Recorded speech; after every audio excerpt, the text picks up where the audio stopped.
Welcome to Mahavir coaching centre. आज height and distance का आप सेकेंड क्लास लेके आपके बीच में हम आए हैं। इसके फर्स्ट क्लास में आप लोग को 4 क्वेश्चंस करवाया जा चुका है एनसीईआरटी बेस्ड, और ये भी क्वेश्चन जो है आपका एनसीईआरटी का है। क्वेश्चन नंबर, अगर आप मेरे सीक्वेंस से चलिएगा तो क्वेश्चन नंबर 5 है, और एनसीईआरटी का चलिएगा तो क्वेश्चन नंबर 15 है। एनसीईआरटी में क्वेश्चन नंबर 15 है और ये काफी इंपॉर्टेंट क्वेश्चन है। ये मोस्ट वीवीआई क्वेश्चन है आपके एग्जाम के लिए। चलिए इसको सॉल्व करते हैं। A straight highway leads to the foot of the tower. A man standing on the top of tower observes a car at an angle of depression of 30 degree, which is approaching the foot of tower with uniform speed. After 6 seconds, the angle of depression of the car is found to be 60 degree. Find the time taken by car to reach the foot of the tower from this point. आइए questions को समझते हैं figure के माध्यम से।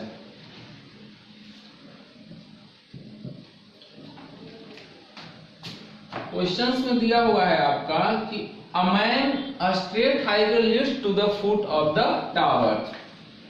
A straight highway leads to the foot of the tower. एक tower के foot से एक स्ट्रेट हाईवे आपका जा रहा है।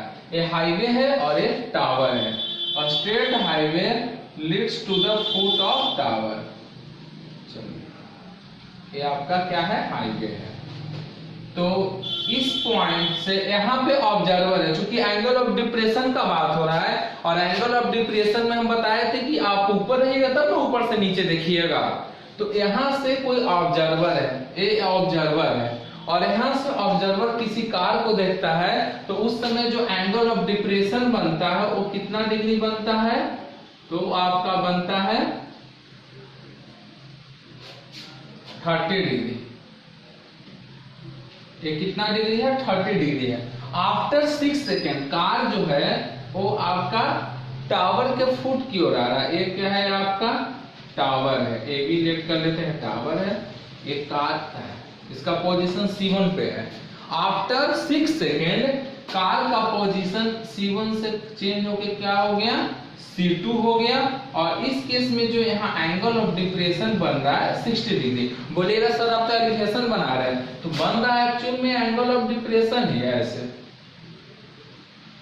ए एंगल फर्स्ट केस में कितना डिग्री है, 30 डिग्री, और सेकेंड केस में कितना है, 60 डिग्री है। हम बताए थे कि एंगल ऑफ डिप्रेशन को अगर 30 है तो अल्टरनेट से 30 है, होल 60, तो इधर से ये 60। अब क्या करना है, आपका दिया हुआ है कि इस पॉइंट से इस पॉइंट पे आने में कितना समय लगता है, 6 सेकेंड का समय लगता है। तो पूछ रहा है कि आपको इस पॉइंट से B तक पहुंचने में टोटल कितना टाइम लगेगा। तो मान लेते हैं कि इसमें कितना 30 सेकेंड मान लेते हैं। Let the time taken to reach point C2 to point B be T second है। तो ये कार का पोजीशन C1 से C2 आया, तो 6 सेकेंड। आपसे पूछ रहा है तो C2 से B पॉइंट पे आने में उसको कितना टाइम लगेगा।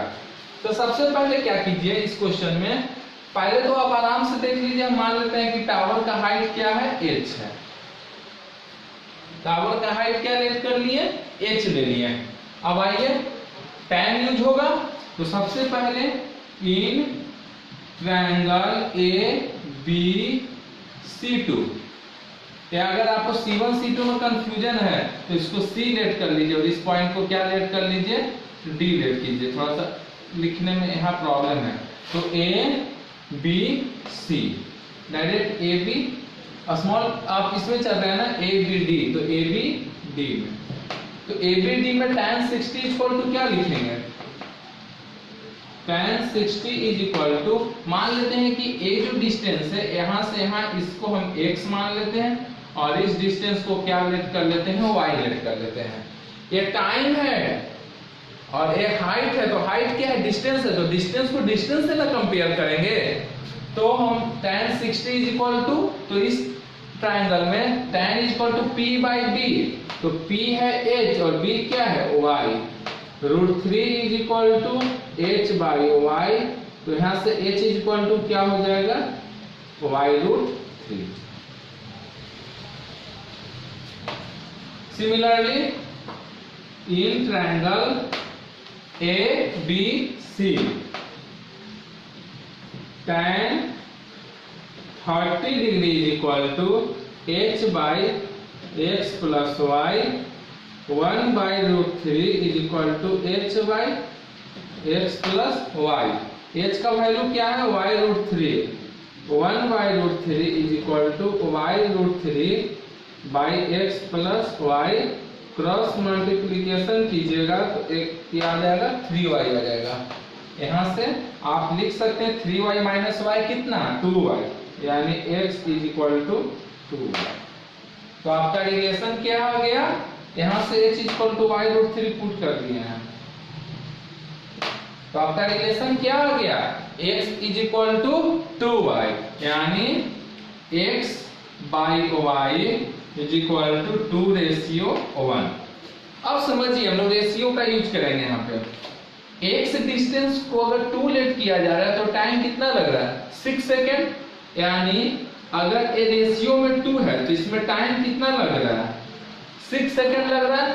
प्रोपोर्शन आपका रेशियो में क्या है 1 है, तो टाइम कितना लग रहा है t सेकेंड। आपको t का ही वैल्यू चाहिए, तो 2/6 equal to 1/t, 2t is equal to 6, therefore t is equal to 6/2, 3 second. इस क्वेश्चन को फिर से समझ लीजिए, क्या हम बोल किए इसमें स्टार्टिंग में tan 60 h by y, √3 is equal to h by y, h is equal to y√3। इस ट्रायंगल में tan 30 h by x plus y, यहाँ से x और y के बीच में क्या आ गया एक रेशियो, x और y के बीच में एक रिलेशन आ गया, रिलेशन आ गया x और y के बीच में। तो यहाँ इसको कंपेयर कर लिए कि जब x यानी 2, यानी अगर ये डिस्टेंस अगर 2 है 2 यूनिट या 2 मीटर 2 किलोमीटर मान लीजिए, तो आपका टाइम कितना लग रहा है 6 सेकंड। तो डिस्टेंस 2 से हाफ हो गया, यानी 1 हो गया, तो डिस्टेंस अगर 1 हो गया तो टाइम क्या लगेगा, ऐसा भी आप समझ सकते हैं 3 सेकेंड। आप लोग ज्यादा से ज्यादा वीडियो को लाइक कीजिए, चैनल को सब्सक्राइब कीजिए और कमेंट कीजिए, क्योंकि देख रहे हैं इतनी गर्मी है तब भी हम आप लोग के लिए रेगुलर वीडियो बना रहे हैं। तो आप लोग भी थोड़ा सा ज्यादा से ज्यादा इसको शेयर करके लाइक करके हौसला को बढ़ाइए कि हम लोग ज्यादा से ज्यादा आपके लिए कुछ कर सकें। चलिए नेक्स्ट क्वेश्चन देखिएगा। आइए हम लोग नेक्स्ट क्वेश्चन देखते हैं। A tree breaks due to a storm and broken part bends so that the top of tree touches ground, making an angle 30 degree with it. The distance between the foot of the tree to the point where the top touches the ground be 8 meter. Find the height of the tree. आइए इस question को solve करते हैं। जिनसे solve हो गया है, अगर आप क्वेश्चन को सॉल्व कर लेते हैं तो कमेंट बॉक्स में इसका आंसर जरूर लिखिए। आइए इसको सॉल्व करते हैं। ये कोई ट्री है, आंधी तूफान के चलते क्या हुआ है टूट गया है किसी पॉइंट से। मान लेते हैं कि AB जो है ट्री का क्या है ओरिजिनल हाइट है, और एक पॉइंट C पे क्या हो जा रहा है पॉइंट C से टूट रहा है, मतलब AC। अब बताइए ये टूट के जमीन पर ऐसे करके गिर जा रहा है इस तरह से। तो आपको समझना है कि ये जो AC होगा वही क्या होगा,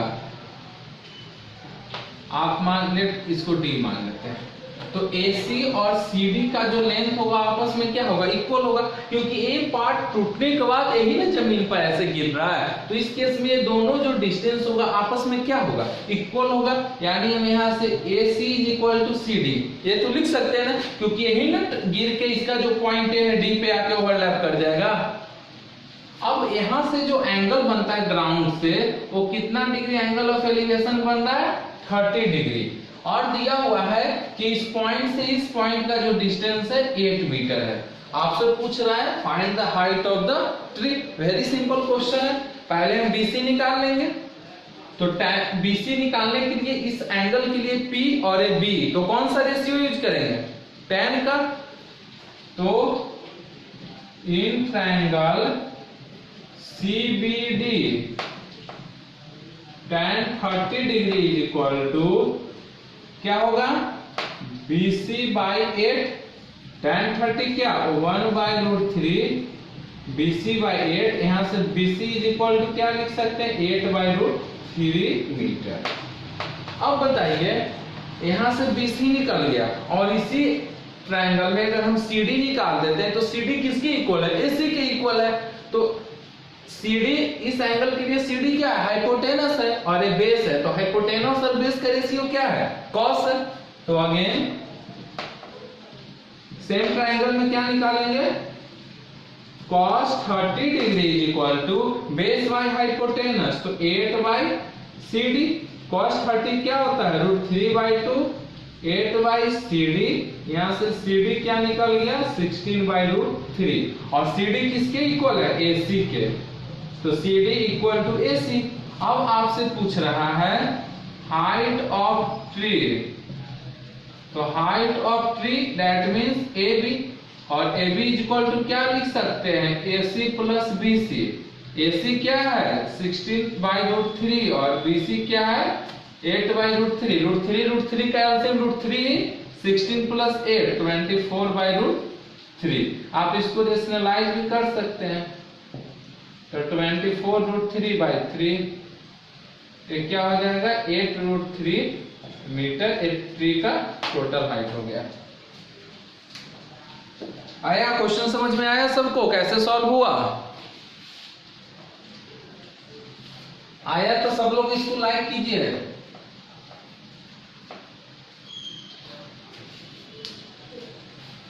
आइए एक दो क्वेश्चन और इसको देख के आज इस चैप्टर को हम लोग समाप्त करते हैं और उसके बाद नेक्स्ट चैप्टर स्टार्ट करेंगे।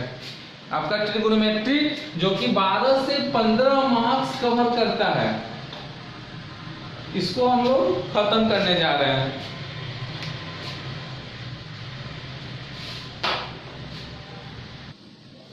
आइए हम लोग नेक्स्ट क्वेश्चन देखते हैं।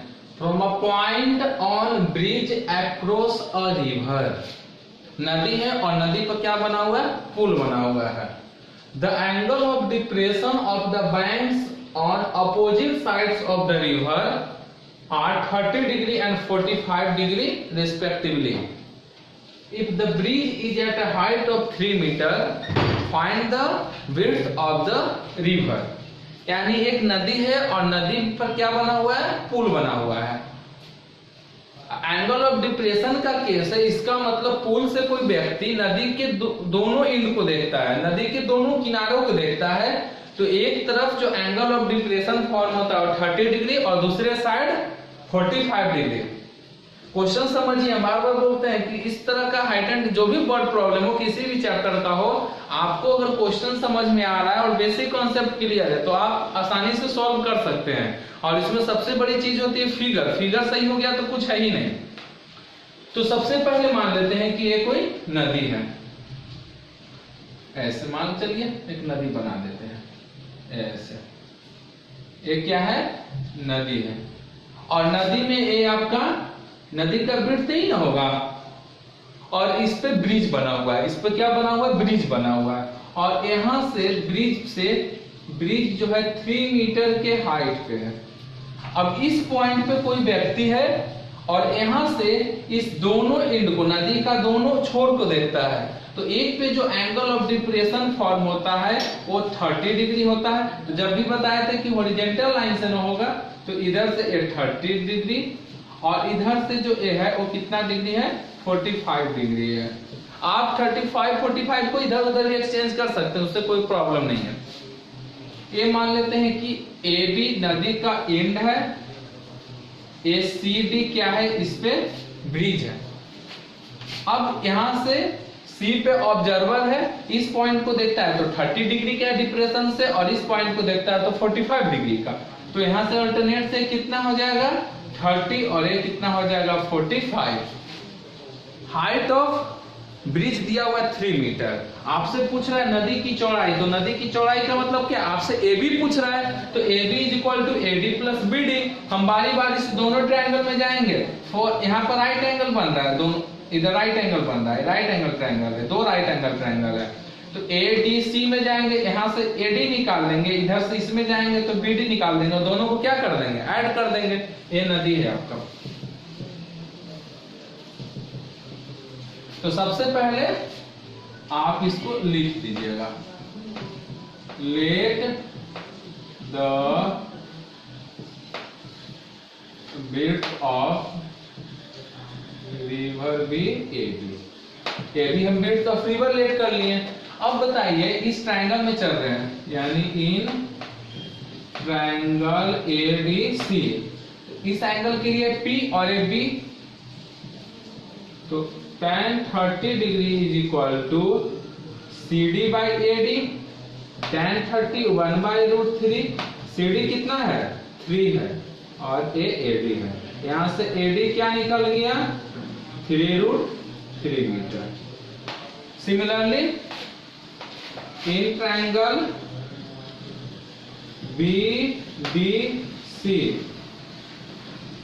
tan 45 CD by BD, tan 45 1 CD by BD, यहाँ से BD क्या निकल गया BD, और tan 45 1 और CD तो दिया हुआ होगा, CD कितना दिया हुआ 3 दिया हुआ, तो आप यहाँ 3 पुट कर दीजिए, तो BD इक्वल टू क्या हो गया 3 हो गया। इसलिए therefore width of river is equal to AB, और AB इक्वल टू क्या AD प्लस BD। AD क्या है 3√3 प्लस 3 कॉमन ले लीजिएगा, √3 प्लस 1 मीटर आंसर। जब √3 का वैल्यू दिया रहे तो आप उसको वहां पे पुट कर सकते हैं।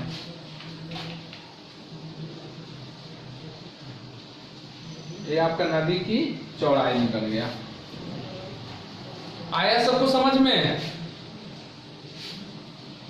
चलिए नेक्स्ट क्वेश्चन करते हैं। Next question, the shadow of a tower standing on a level ground is found to 40 metre longer when sun altitude change 30 degree from 60 degree. यानी जब एंगल ऑफ एलिवेशन आपका 30 से 60 डिग्री चेंज हो जा रहा है, तो इस केस में शैडो ऑफ टावर क्या होगा, चेंज होगा। ऐसे भी जब एंगल ऑफ, जैसे आप इसको आप आसानी से समझ सकते हैं, आप देखते हैं सुबह के समय आपका जो शैडो होता है कुछ होता है, दोपहर के समय और छोटा हो जाता है, शाम के समय कुछ हो जाता है। यानी जैसे जैसे सन का पोजीशन चेंज होता है उसके अकॉर्डिंग आपका शैडो क्या होता है, चेंज होते रहता है, छोटा बड़ा होते रहता है। तो बस उसी क्वेश्चन का यहाँ यूज कर, मतलब उसी थ्योरी का यहाँ यूज किया है। The shadow of a tower standing on a ground level is change 40 metre. 40 metre से कब चेंज हो जा रहा है, जब एंगल ऑफ एलिवेशन 30 से बढ़ के कितना हो रहा है 60 डिग्री हो रहा है। तो आपसे पूछ रहा है कि इस टावर का हाइट क्या है, तो सिंपली इसको आप आसानी से सॉल्व कीजिए। एक कोई टावर है और इस टावर का जो है एंगल ऑफ एलिवेशन 30 डिग्री से 60 डिग्री हो जा रहा है। यानी हम बताए थे 30 और 60 अगर लेने में आपको कंफ्यूजन है तो हम बताए क्या थे कि इस एंगल को आप 30 लीजिएगा और इधर वाले को क्या लीजिएगा 60। क्यों? क्योंकि जैसे जैसे हम बेस की ओर जाएंगे तो यहाँ पर 90 डिग्री बन रहा है, तो जैसे जैसे इसके नजदीक आएंगे एंगल का वैल्यू क्या होगा, बढ़ते जाएगा। इसलिए इसमें कंफ्यूजन नहीं रहना है कि इसको 60 लें या इसको 30 लें। अगर इसको 30 लेंगे तो नेक्स्ट जो होगा वो 30 से ज्यादा होगा, फिर उसके नजदीक जैसे जैसे नजदीक आएंगे फिर लास्ट में यहाँ को 90 हो जाएगा। तो 30 डिग्री 60 डिग्री। अब इस केस में जो बोल रहा है कि जब 30 से 60 एंगल ऑफ एलिवेशन होता है तो इस केस में ये जो शैडो का लेंथ है वो 40 मीटर रिड्यूस हो जाता है। यानी पहले मान लेते हैं यहाँ से यहाँ एक आपका x मीटर है, और कब जब 60 डिग्री है तो, और 30 डिग्री था तो कितना था x प्लस 40 था। आपसे पूछ रहा हाइट ऑफ टावर, तो हम हाइट ऑफ टावर क्या लेट कर लिए, h ले लिए।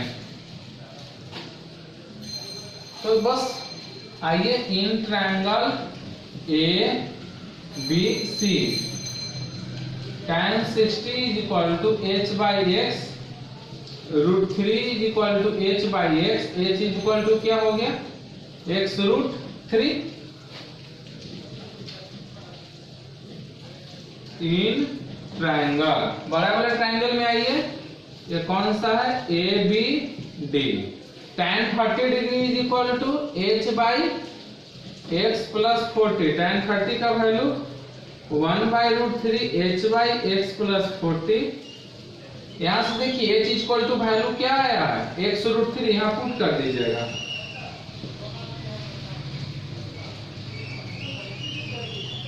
क्रॉस मल्टीप्लीकेशन करेंगे, तो क्रॉस मल्टीप्लीकेशन करेंगे तो √3 इंटू एक्स, √3 कितना हो जाएगा 3x is equal to x plus 40, 2x 3x minus x 2x is equal to 40, x is equal to 40 by 2 क्या हो जाएगा 20 मीटर। यहाँ पूछा क्या जाएगा क्वेश्चन में height of tower, height of tower h let किए हैं, h क्या है x √3 20 √3 वैल्यू दिया जाएगा, आप पुट करके मल्टीप्लाई कर लीजिएगा, नहीं तो यहीं पर आप आंसर कर दीजिएगा। आपका हाइट एंड डिस्टेंस आज खत्म हो गया है, और इसके साथ ही आपका जो ट्रिगोनोमेट्री का एक बड़ा सा पोर्शन था जिसमें हम लोग 4-5 चैप्टर देखें, रेशियो, 30-60 जो एंगल है वो, कम्प्लीमेंट्री और आइडेंटिटी, और word problem, height and distance में जो वर्ड प्रॉब्लम था, तो ये आपका 5 चैप्टर ट्रिगो में जो था वो आपका एक बड़ा सा पोर्शन निकल चुका है। नेक्स्ट जो आपका चैप्टर आएगा वो पॉलिनोमियल, हम बोले थे कि एक अलजेब्रा का चैप्टर हम आपको बीच लेके आएंगे, तो हम पहले पॉलिनोमियल को पढ़ा देंगे क्योंकि आप क्लास 9th में भी पॉलिनोमियल पढ़ चुके हैं, तो बस 10th में कुछ नहीं, थोड़ा बहुत ज्यादा है, अगर 9th में अच्छे से पढ़े होंगे तो 10th में आपको आसानी से समझ में आएगा, नहीं भी पढ़े तब भी आपको कोई दिक्कत नहीं होगा। चलिए, जितना ज्यादा से ज्यादा आप लोग इस पे चैनल को सब्सक्राइब कीजिए, लाइक कीजिए, कमेंट कीजिए और शेयर कीजिए।